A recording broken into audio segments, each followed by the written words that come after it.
knowing I'm going to become blind, I would say at this point in my life, I do accept it. It was difficult and it took a long time. Of course, I started out crying and it was very upsetting, but I've since spent a lot of time learning how to cope as a deafblind person and also educating my family. I do need to prepare. I do need to get ready. I mean, I can still see, but I want to be completely prepared when I do lose my sight, when I do become legally blind. I'm taking advantage of the sight that I have now to be able to learn how to live as a person that won't have sight potentially in the future.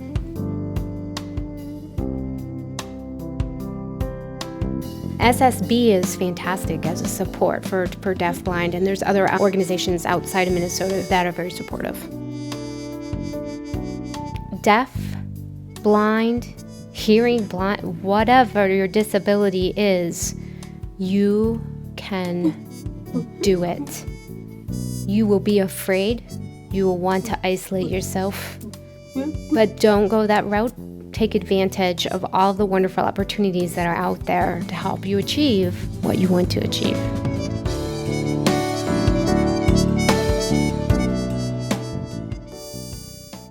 Welcome to Blind Abilities. I'm Jeff Thompson. I'd like to introduce you to Molly Wezel-Peterson. She's someone who happens to be deafblind, college graduate, a hard worker, an advocate, and who wants to share her story about living with Usher Syndrome. From her past to present to her future, Molly shares her thoughts, her emotions, how she copes, and most of all, she's sharing her story with you all.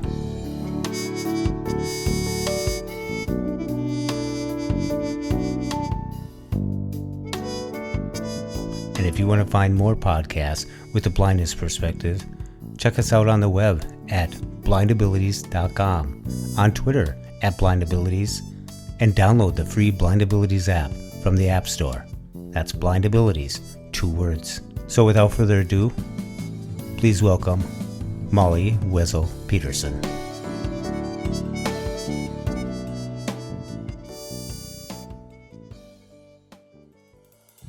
Was I born deaf? Nobody really knows. I don't know if I was born here or born deaf. It was just never identified. But they found out that I was deaf probably when I was around 2. They kind of assumed I was deaf.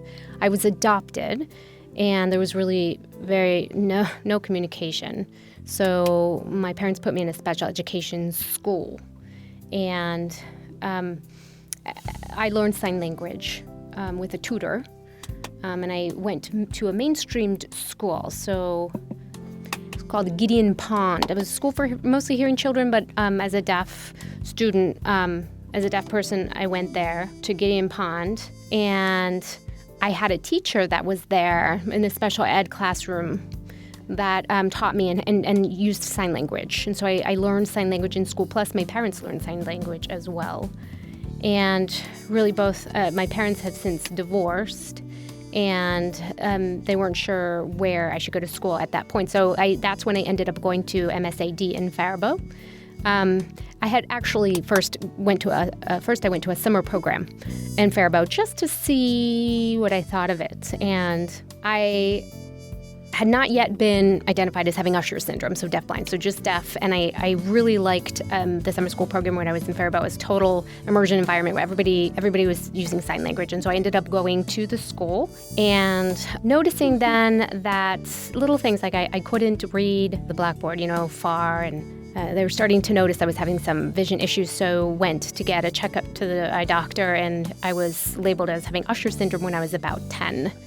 So we just I stayed in this regular deaf program. Despite, that, I just ended up graduating from MSAD. Well, before high school, I had a support group when I was in Gideon Pond. And when I was diagnosed with having Usher Syndrome, there was a support group. I also, I played sports and did anything that I could do while I still had, my vision and didn't want to be blocked. And I had never learned, I never went to a specific blind school, MSAB. I never went there. So MSAD, Minnesota State Academy for the Deaf, and MSAB, Minnesota State Academy for the Blind. They were very close to each other, but I strictly went to MSAD. My vision was fine at that time. I was just identified myself as deaf. You can find out more about the Minnesota State Academy for the Deaf on the web at msad.msa.state.mn.us. So things progressed, and I had other friends that I met other friends that had gone to MSAD, and again, my vision hadn't declined at that point, and I met folks at MSAB, but I didn't learn Braille, and I didn't become skilled at what I needed to know as being a blind individual until after high school. I really wanted to be independent before my vision really went down. So I went to a vocational program. Now, I didn't come here to the State Services for the Blind, but a different program where I really learned how to be independent and learned skills on how to be a deaf-blind individual. I learned Braille and just different life skills to prepare me for when my vision did decrease to the point where I would be labeled as deaf-blind. And I became very skilled at being independent. I really did practice and was very much encouraged to practice the skills that I was learning. If you're seeking the skills to enhance your opportunities, check out your state services and see what they can do for you. And let's see. So yeah, I'm just trying to think. It was at the time just pretty basic that I was learning, and I mean I wasn't an expert, but I knew enough, and I decided, okay, that's good enough. I'm going to go to a different college. I'm going to get my degree. I want to get a job. Those are my goals and plans for the future. So that's when I went to the National Technical Institute for the Deaf, NTID, and it's under the Rochester Institute of Technology, RIT, and that's in Rochester, New York. So I entered that program, and they have a few deaf-specific programs there that I was involved in. I was very motivated. I socialized a lot, and I was very involved in a deaf-blind support group as well. I experienced living through, the frustrations of high school. I was now in an environment that was very supportive. I was getting more and more skilled in functioning as a deaf-blind individual and getting to know the deaf-blind community. Be sure to check your local area for organizations, support groups, communities, where you may find support or give support and enhance not only your own opportunities, but may be able to help someone else. So I did graduate, got my degree, my technical degree, and I came back home, but I wasn't satisfied. I was frustrated. I wasn't getting full-time work, and I was kind of not sure where things were going, and I wasn't focusing on the deaf-blind community. What was important to me is finding a job, getting opportunities that I could get at the time of my life, where I was. And I decided the job that I had, I was going to quit, and I was going to become a full-time student at Metro State University. It was a local college, and it was relatively inexpensive, and it was going to be an MA in business. Plus, at the same time, I was starting to get more and more involved in the deaf-blind community here. So I was trying to balance those two things with school and deaf-blind community. And again, I was pretty slow in learning the skills I needed to learn and developing them to proficient level, since I was so focused on schools and my friends and that type of thing. And about 4 years ago, I found a job at the U.S. Army Corps of Engineer, where I've been. Plus, I had graduated in 2014 with my MA degree, and the company, I did meet my goals. I was, got a degree, and I got a full-time job, and it's been permanent work, full-time, and I've been very happy there. You can find out more about Usher Syndrome by searching Google or by going to the American Foundation for the Blind website at www.afb.org and search for Usher Syndrome.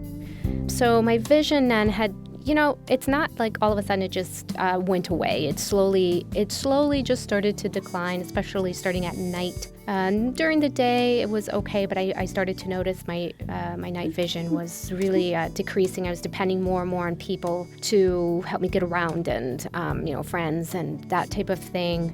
So I tapped into my deaf-blind community again and really started to learn more and more coping skills and definitely improved my own skills on how to be more and more independent, as a deaf-blind individual. That's kind of everything in a nutshell. We're talking to Molly Wezel-Peterson, and I want to thank you very much for coming on board and sharing your story with the Blind Abilities listeners. It's my pleasure. Thank you. Molly, with some residual sight, what is your preferred method of communications? Well, it actually depends on the individual. For myself, technically, let's see, legally blind. So on my left, I'm not legally blind yet on my right. Now, I'm deaf plus legally blind on my left, both. So, but I can still see well enough, when there's light, when it's bright. Normally, preferred is sign language, American Sign Language to be more specific. Now, it's very important that whomever I'm communicating with, they wear very dark, solid colors as a background to their hands. Or if they're a black person, they have, light, solid colors just as there's a contrast for their skin color. Then, preferred is the American Sign Language. But that, again, has to be in an environment where I can see. Now, when I become fully blind, it's going to most likely be tactile sign language. I don't use that right now just because I don't need to yet. Although I do use tactile sign language sometimes when it's nighttime, if I'm in a dark environment, if the lights are very low. Obviously, if it's pretty dark, I would need to use tactile sign language just because I can't see otherwise. But for now, American Sign Language is my preferred. So what kind of social networking platforms do you use? I use an iPad. I use Snapchat. I use Glide, Facebook, IMO. I mean, I use pretty much everything. I use Twitter. I do a lot of social networking, social media. A friend from high school put this question forward, and it's about her little sister, actually her kid sister. And she writes, "My sister does a little signing, but not a lot. She does not communicate well because she's been this way since birth. But I always ask myself, what could she be thinking? One of the thoughts is, does she think that she's different than us? Maybe even better because she is not caught up in all the social values that we are? Less stress?" I guess from this question, she's just wanting answers to know what it's like to be deaf-blind. Well, I would say being deaf and blind, taking two senses away. Really, there's very limited communication. When you're deaf, you can communicate. You have your hands, you can see other people signing, you can sign. When you now then become blind, that takes away that mode of communication that you have to transition and practice to learn a different mode of communication, typically tactile sign language. Minnesota's great because it does provide a program where you can learn it, but it's a challenge to communicate with people. I mean, a lot of people know tactile sign language, so you can feel very isolated. It's very important to find a social network that you can tap into so you don't start feeling negative and lonely and alone. Oh, I bet. I have vision loss, but I used to see everything. And so, when I hear someone sigh, I can imagine them rolling their eyes. Or actually, they're just rolling their eyes, but they make a sound, and I can put it all together. But, it's kind of different from someone from the outside looking in, kind of like, her writing this letter about her sister. Because I know about blindness, I know nothing about being deaf. And actually, I don't even feel halfway of understanding it all.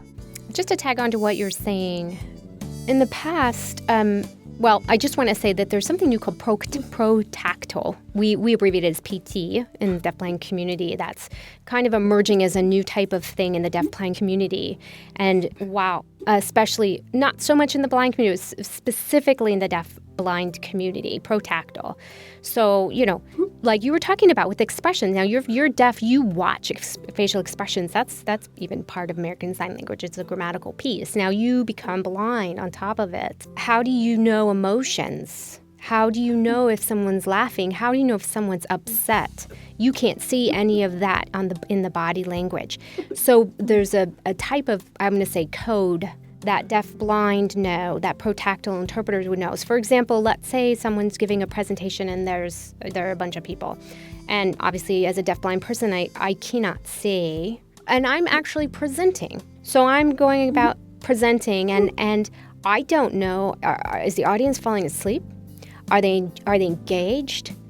And so I would have a ProTactile interpreter that would be giving me quote unquote codes on my back that we both know that really are attached more to emotions of the audience, of the environment. Maybe, what a room, there would be explanation on what a room looks like, that type of thing. But another piece to the ProTactile with relations to emotions, it's also using it as a type of map, perhaps. So let's say there's a table in a room and there's a bunch of people sitting around the table, then a ProTactile could, interpreter or person would sort of use my back as a map to show a diagram of where people are sitting and then be able to identify who is feeling what. Oh, over here is is falling asleep, or what have you, so that the deafblind person is able to quote unquote see the emotions, because that's taken away when you're deafblind. So I just wanted to kind of tag on this. ProTactile is a newer way of interpreting for deafblind as opposed to just the tactile interpreting. It's the things we never think about. That makes perfectly good sense. It's common sense. Yeah. Another friend of mine, he's an assistive technology instructor down at MSAB, Ken. He showed me a device. He has 3 devices. It's they're cobbled together: a notebook, a Refreshable Braille, and another interface. And I believe a deafblind person could or does communicate with it. I believe it was a phone. Are you aware of something like this? That's actually a really good question. It's very challenging to make a phone call or to receive a phone call.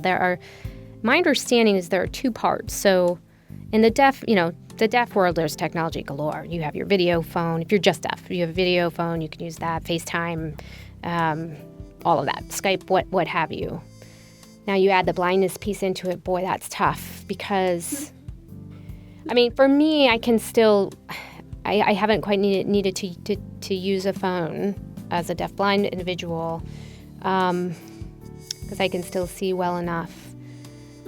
I can say that when I'm using my video phone, I can't necessarily see if it's a small screen or if it's dark, or I can't see on the phone. I just need to have a friend of mine, or an interpreter or something, help me on the phone. So if I were using a phone as a deafblind individual, then you would really rely on someone to use the tactile sign language to interpret, the interpreter or whomever is talking, to be able to interpret that.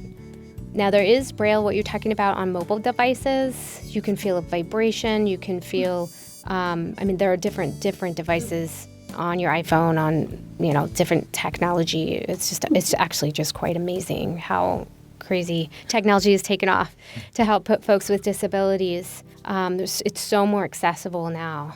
But as a deaf-blind person, or as a deaf person, or as just a blind person, you definitely need to have that technology in your hands.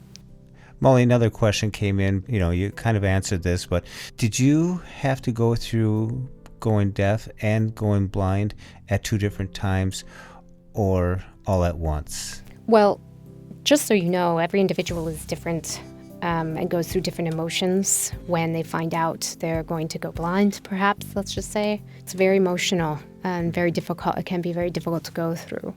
So I was first deaf, and what Usher Syndrome means, when I was diagnosed at age 10, was that I was eventually going to become blind. Now, I'm not... I don't label myself deafblind. One of my labels is I have Usher Syndrome. I don't worry so much about me going blind at this point, but I do identify as a person that has Usher's Syndrome. As far as, knowing I'm going to become blind, I would say at this point in my life, I do accept it.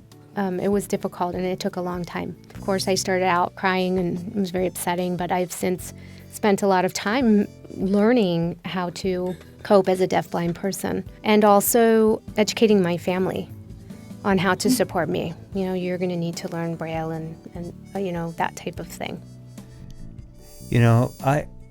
I lost my sight later in life, and I lost it slowly. So I used to be able to use a CCTV quite easily.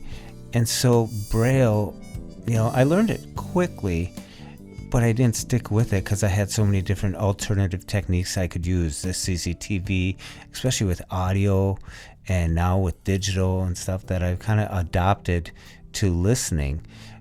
But, if I would have lost it quickly, I think I would have taken to the Braille and dug right in.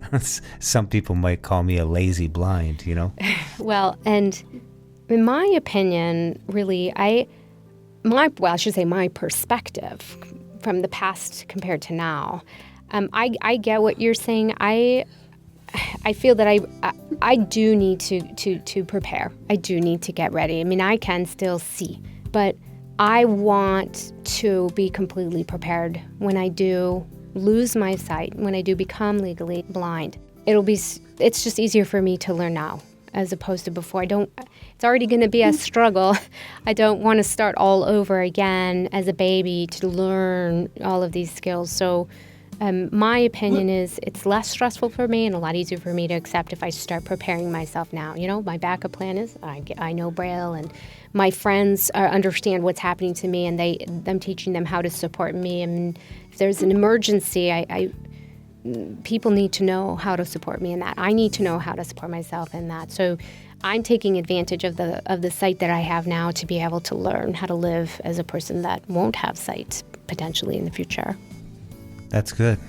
That's really good. It's a tough thing to face. It is, yes. Yeah. So in passing time, leisure, what kind of hobbies do you have, Molly? I love to travel. I love to move about. I love to camp. I like to run. I love to be outdoors. I'm an outdoor person. I like to camp. I like to go hiking. I like to socialize with my friends. Oh, I love camping. I love the outdoors. Minnesota, the great outdoors, way up north, Yeah. Minnesota has a lot to offer. Right. My first hobby was bicycle, because I knew I wasn't going to be able to drive eventually and becoming legally blind. And so I learned how to ride a bike, and I'm still able to do it during the day. I know, like during the summertime, I can do it pretty much all day until I make sure I'm home if I'm biking by 9. That's when it starts to get dark and dangerous for me to be biking because I cannot see well enough to keep myself safe. And I say that maybe it depends on the environment. If it's flat and safe, I could do it when it's a little dark. But I do depend on bicycles a lot right now. Oh, I used to love biking. I still do. And, when you mentioned camping, there's an old saying here in Minnesota, some of my friends think that camping is when room service is 10 minutes late. Yeah. Molly, I know you do a lot of advocating. How do you advocate for someone who is in a similar situation? Well, networking is very important. It's very important to have support groups. I wish that I had an advocate when I was growing up. I really didn't have any. I was labeled Usher Syndrome, and it was very difficult to get support. It's great to have an organization. Minnesota DeafBlind, what's it called? No, that's not right. Minnesota DeafBlind Project? No, that's not right. Let me back up. DeafBlind Minnesota Project? I don't know the right order of the words. But that has developed, and it's very strong support, especially for advocates for children that are deafblind or have Usher syndrome. Schools really, some schools do have support for deafblind. I think for children especially, it's very important to have a deafblind mentor or someone who has Usher syndrome as a mentor. So the child can look up to that person and see, I can do this and I could do that. I could do all of these things. I think that's key. I didn't have any of that growing up, and I think that's a very important way to advocate, especially for children, just to show what you can do. SSB is fantastic as a support for deafblind, and there's other organizations outside of Minnesota that are very supportive. So the Minnesota DeafBlind Project, is that affiliated with the Minnesota DeafBlind Association? No, I think it's separate from that. I think there's the Minnesota DeafBlind Project is really focused on a youth program for support. I think up until 18, or maybe up until they end high school. So there's an organization for deafblind to help deafblind not feel isolated and to make sure, and that's for adults. So it's a little bit separate. I think Minnesota Deafblind Association maybe is for the adults and the project is for the kids. They have workshops and they have fun retreats for, like camping, counselors. They have picnics, and they just, to keep the kids engaged and active and not isolated is the Minnesota Deafblind Project, I believe. Now, Molly, you're no stranger to advocacy because you've been recognized by the Tim Mahoney Award in this area. Yes, I did win that award, yeah, and I can explain about that. So it's starting really deaf-blind adults.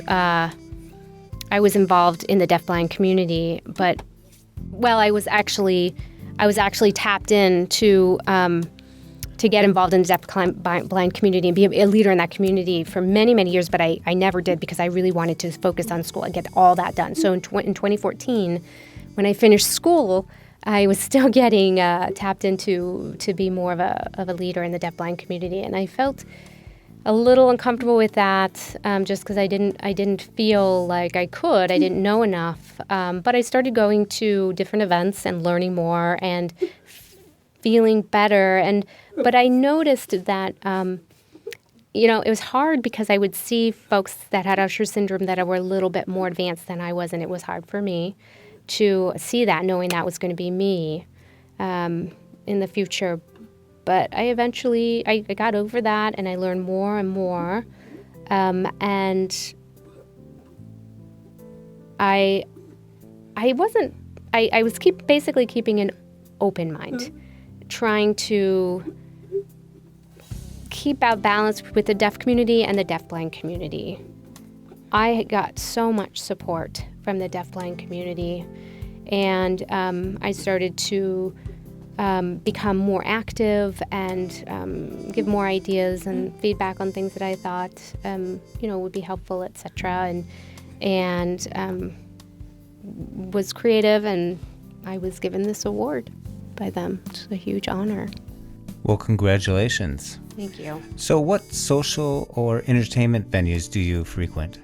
Oh, I love movies. Big fan of movies. Love movies. There is a movie theater that has, movie theaters will have closed captions. It's technology.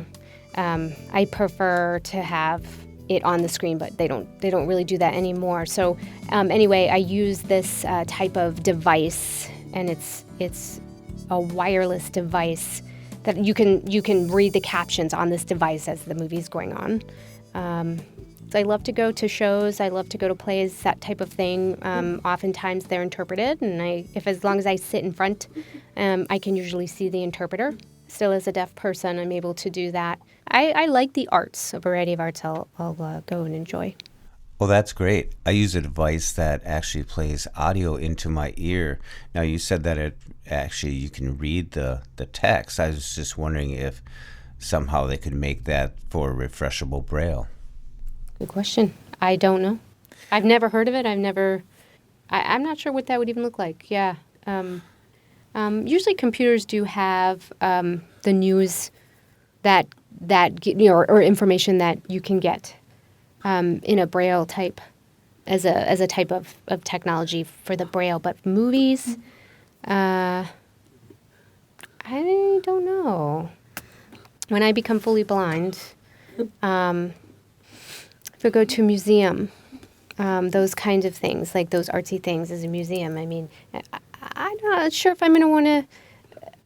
I think I still would want to go to that, like maybe the Walker, to go see an art exhibit. But it would obviously be important to have someone with me to describe every little thing.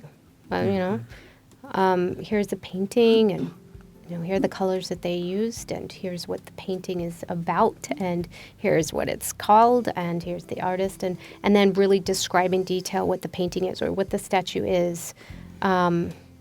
I would need to have assistance going into detail about what I'm looking at. Makes me think about 3D imaging, 3D printing. I wonder if more and more venues will be starting to have opportunities to, touch the art, such as using a 3D printer to replicate a piece of art or a painting. I haven't heard of that, but I'm not surprised. That would be really nice. Gosh, yeah, and to even have technology in the future that's even better than now is So it's important. It is important to whatever environment you're in. It's important to be able to touch as a deafblind person. I mean, obviously, if I am at a play, I'm not going to be able to touch the stage and the actors and that type of thing. But having an interpreter there, that would be interpreting everything, the stage and the actors and that type of thing. That would be really important to be able to enjoy it. I remember reading about some technology that was coming out. It was gloves with sensors on it, so when a signer was signing, it would actually take that information and feed it into a computer for translation. I think I saw something about that on Facebook, but I couldn't wrap my head around what it was really meaning. And I also was doubtful that technology like that existed, but I have no idea about that. I don't know if that's something that I just don't know much at all about that technology. Molly, what words of advice would you have for someone going through sight loss or hearing loss? Oh, that's really hard. I'm just thinking back. So this is just my opinion. I mean, if you suddenly became overnight from a car accident or an illness and you suddenly became deaf or blind or something overnight, that is tough to deal with. And I guess the first part I would say is just needing to jump in and you can. The internet is great. You can go online. You can find support groups to help you. You can use friends to help you. Social media is fantastic in terms of support. Definitely, I would recommend counseling to help you get through the emotional trauma of losing one of your senses or both of your senses. A good counselor can help you work through the emotions, and you can get through it. The important thing is not to allow yourself to stay stuck forever, because you can't do it yourself. You've got to tap into a community, organization, counselors, friends, family to help you get over the trauma. Minnesota State Academy for the Deaf, Minnesota State Academy for the Blind, Minnesota Deaf-Blind Project, Minnesota Deaf-Blind Association. Yes. They all help. Yes, absolutely. Molly, is there anything else you would like to tell the Blind Abilities listeners? Yeah, actually, I will add one thing. The real important part is we live in the real world, and you become deaf-blind, blind, whatever age you are. There are interpreters, different types of interpreters that will accommodate your different communication need, whether it's tactile or sign language. There are doctors who can help you. I guess my point is that in this real world, there are a lot of things that can help you. Accessibility, accommodations that can help you. Having an SSP is very, very helpful to help you go grocery shopping, doing some of the basics in life. So it's not a sign of weakness. It's more of a sign of strength to ask for help and to rely on other people. It doesn't mean you're less independent. When you have a companion, an SSP that comes to help you a couple times a week, when you have an interpreter, and it just opens up the world to you. There are really no excuses to just stay home and isolate yourself. There are a lot of resources here in Minnesota especially that have organizations, businesses, resources that can help connect you to what you need to be successful, whatever that looks like in your own life. First of all, Molly, I want to thank you very much for taking time out of your day and sharing your journey, your story with all of our listeners. Yeah, it's my pleasure. I'm very, very happy to share my story. It helps others. Molly, your message really rings through to me, and I'm sure to a lot of the listeners, because there is a point where you have to accept it and face the real world and be part of the real world. That's a great message. Exactly. An important quote that I rely on often is deaf, blind, hearing blind, whatever your disability is, you can do it. You will be afraid. You will want to isolate yourself. But don't go that route. Take advantage of all the wonderful opportunities that are out there to help you achieve what you want to achieve. That's great. That's wonderful. Oh, sorry, I wanted to add one more thing. I did a presentation. When was that? Let me think. I was involved with the American Disability Act. There was a TPT in the Minnesota Public Access. There was some programming they were doing. I want to say this was last year or a couple years ago. I was involved with that as a DeafBlind Ken. Talked about, the ADA and how it makes things accessible for folks with disabilities. So that is in the archives, if anyone wants to look it up. Oh, we forgot to mention that you're also on the State Rehabilitation Council for Minnesota. Correct, I am. Yeah, I'm a rep for DeafBlind, for the DeafBlind community, yes. Well, Molly, thank you very much. You're quite an advocate here in Minnesota, and I'm sure a lot of people appreciate all the hard work that you're doing. So thank you. Thank you. I would like to thank Chichao for his beautiful music, and to Pam, the American Sign Language signer that participated in this interview.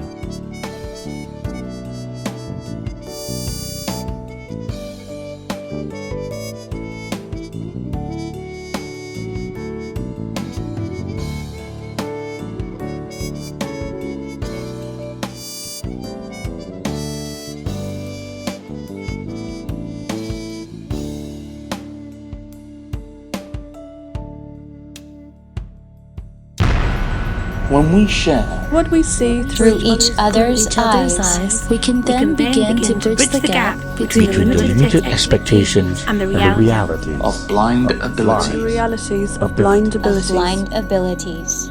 For more podcasts with a blindness perspective, check us out on the web at www.blindabilities.com, on Twitter at blindabilities. Download our app from the App Store, blindabilities, that's 2 words, or send us an email at info@blindabilities.com. Thanks for listening.